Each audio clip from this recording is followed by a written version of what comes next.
Hello everyone, সবাই কেমন আছো? আই হোপ সবাই খুব ভালো আছো।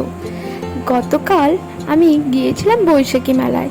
সেখানে যদিও বা খুব একটা কেনাকাটা করিনি, এই এক দুটো জিনিস নিয়ে ফুচকা চাট খেয়ে বাড়ি চলে এসেছি। আর হ্যাঁ, তার আগে অবশ্য একটু দোকানে গিয়েছিলাম কেনাকাটা করতে, এক দুটো পিলো কভার নিয়েছিলাম।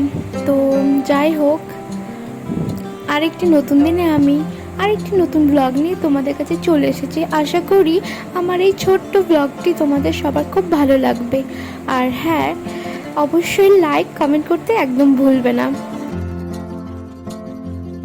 জানো তো, আমি 1 বছর থেকে অপেক্ষা করেছিলাম কবে এই বৈশাখী মেলা আসবে, কারণ এখানে খুব সুন্দর সুন্দর জিনিস পাওয়া যায়।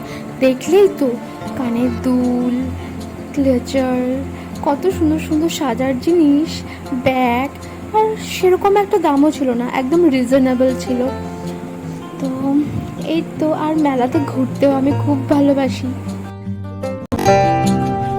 Hello everyone, good morning. তো আমি ব্লগটা স্টার্ট করছি, তারপরের দিন সকাল থেকে আমি চা করে নিয়েছি, চাটাও খাবো আর তোমাদের সাথে একটু কথাও বলবো। কারণ কালকে আমি মেলায় গিয়েছিলাম, সেখান থেকে বেশি কিছু নিইনি। আগেই দোকানে গিয়েছিলাম, সেখান থেকে পিলো কভার কিনেছিলাম। আর আজকে বেডশিটটা চেঞ্জ করব, তো ভাবলাম যে আজকে নতুন পিলো কভারগুলো পেতে নেব।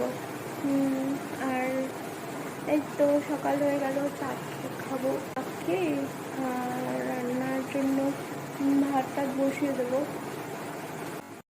আর সকালে যখন আমি চা বা কফি যেটাই খাই, আমি কিন্তু এই ওটস বিস্কিটটা দিয়ে খেতে ভালোবাসি, কারণ কিছুটা ফুলফিলিংও হয় আর জিনিসটা হেলদি, কারণ এটাতে ময়দাটা নেই।